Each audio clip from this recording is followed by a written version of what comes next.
हमारे साथ जेएस राजपूत साहब जुड़ रहे हैं। आप फॉर्मर डायरेक्टर हैं एनसीईआरटी के। सर बहुत बहुत स्वागत है आपका आज तक पर।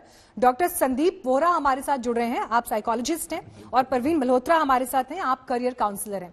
तो राजपूत जी, सबसे पहले आपके साथ ही मैं शुरुआत करूंगी। देखिए, पेपर्स कैसे होंगे, एग्जाम्स कैसे होंगे, 31 दिसंबर को कोई फॉर्मल अनाउंसमेंट इस पर शिक्षा मंत्री करेंगे, लेकिन एक एक्सपर्ट होने के नाते आप अभी क्या एडवाइस करते हैं?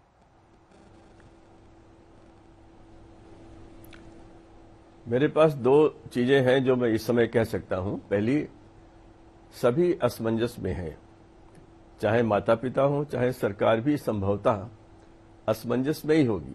वो उधर बढ़ रही है, वो घोषणा करेंगे तिथियों की, अपनी तैयारी करेंगे, लेकिन ये सब इस पर निर्भर करेगा कि अगले महीने या अगले 1.5 महीने में कोरोना की स्थिति कैसी रहती है। इस समय संख्याएं प्रभावित लोगों की, पॉजिटिव्स की कम हो रही हैं और इससे थोड़ी सी आशा बनती है। फिर टीका भी आ गया है। जब अच्छी तरह से अच्छी संख्या में टीका लग जाएगा, माता पिता का विश्वास बढ़ जाएगा, तब इस दिशा में आगे बढ़ना अच्छा रहेगा। तैयारी तो करनी चाहिए, सरकार को भी करनी चाहिए।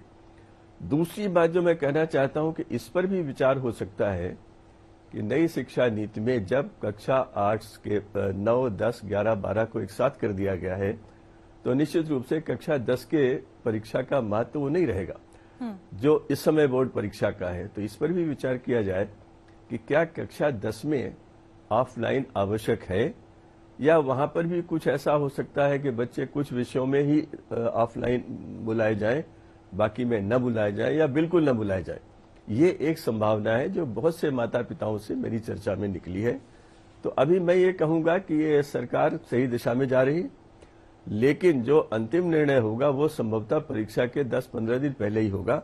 और ये इसका दबाव तो हम सबको बर्दाश्त करना पड़ेगा, हमारे पास कोई विकल्प नहीं है, क्योंकि स्थिति पर उतना नियंत्रण अभी तो नहीं है। आगे हो जाए ये अच्छा रहेगा। आशा करनी चाहिए कि जो भी निर्णय होगा वो मंत्रालय भी हर 10 दिन 15 दिन बाद उस पर विचार करता रहेगा कि क्या हम इसी दिशा में आगे जाएंगे या हमें किसी विकल्प की आवश्यकता होगी। ठीक है सर, मैं आपके पास लौट इस समय में आपको एक स्टूडेंट हमारे साथ। ओके सर, आप आगे कंप्लीट करिएगा। हमारे साथ एक स्टूडेंट यहाँ पर इस वक्त आ गई हैं, ईशु द्विवेदी आ गई हैं।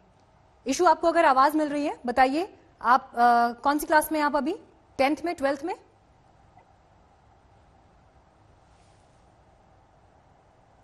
ईशु, आप तक आवाज पहुंच रही है?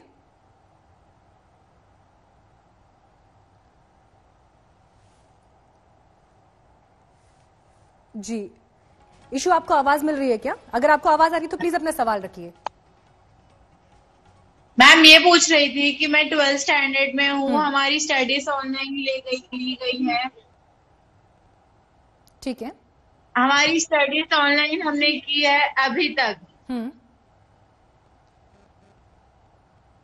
आपको किस तरह की दिक्कतें ऑनलाइन स्टडीज में आई हैं? हमारे एग्जाम कब होंगे, मतलब कि वैसे तो फेब में एग्जाम्स हमारे हो जाते हैं, जैन में प्रीलिम्स होती है, फेब में अपने हमारे बोर्ड होते हैं। हाँ, लेकिन अभी तारीखें क्योंकि क्लियर नहीं है, 31 को उस पर तस्वीर क्लियर होगी। इशिका कुमार भी हमारे साथ जुड़ गई हैं। इशिका, पूछिए अपना सवाल। मैम, मेरे को लगता है कि एक सजेशन है मेरा बोर्ड्स कराने के लिए। I mean 12th standard, and मुझे लगता है कि जो सारे स्टूडेंट्स और टीचर्स जो कंडक्ट करेंगे उनको आई थिंक वैक्सीन देने के लिए प्रायोरिटी रखनी चाहिए, जिससे कि boards I think easily conduct हो सकते हैं। Because offline is a better mode than online, because हम भी ऑनलाइन टेस्ट दे रहे हैं तो उसकी validity I don't think so for everyone.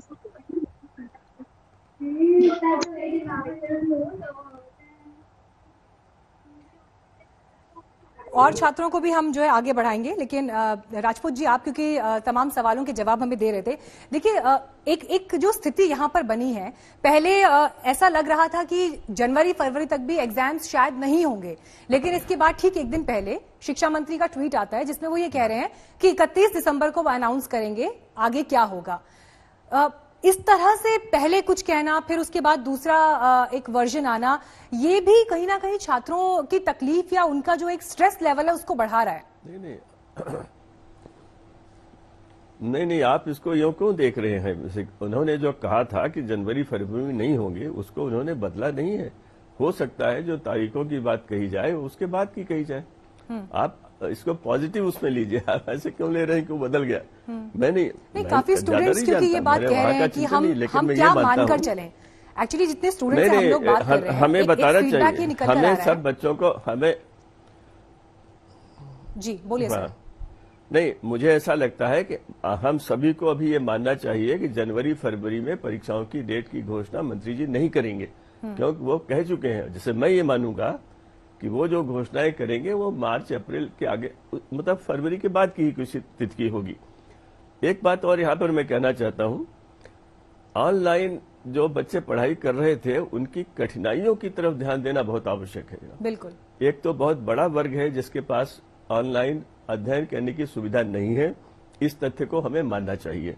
दूसरा, मैं ग्रेटर नोएडा जैसे शहर में रहता हूं और 7 दिन तक सरकारी तंत्र का ब्रॉडबैंड मेरे लिए अनुपलब्ध हो गया था, कुछ जल गया था, जो भी रहा हो, और कोई मेरे से बात करने को नहीं आया और मुझे मजबूरी में दूसरा जगह जाना पड़ा।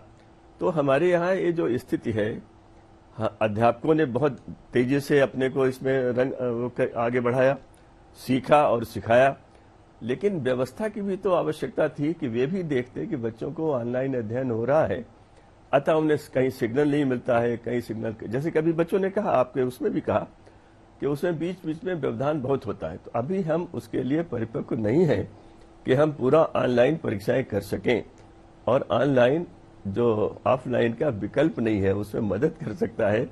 अतः आगे चल करके हमें उन तिथियों की तरफ जाना ही होगा जहां ऑफलाइन परीक्षा हो सके। हाँ, ये भी मैं कहूंगा कि जो हमारा रेगुलर टेस्ट होता है, जो इंटरनल टेस्ट या असेसमेंट होता रहता है, उसका महत्व धीरे धीरे बढ़ेगा जी। और आवश्यकता हो तो उसे हमें अधिक बढ़ा देना चाहिए। जैसे ये जो 30% करिकुलम कम करने की बात कही गई है, इस पर भी विचार होते रहना चाहिए कि हो सकता है इसमें कुछ और भी हमें करना पड़े। बच्चों ने बहुत असुविधा में पढ़ा है। प्रायोगिक परीक्षाएं तो मैं समझता हूं असंभव होंगी, क्योंकि प्रयोग तो हुए ही नहीं है। तो अब उसका विकल्प क्या होगा, ये इन संस्थाओं को सोचकर आगे आना पड़ेगा। और वाकई सर जिस बात का आप जिक्र कर रहे हैं ये एक बड़ी चुनौती है।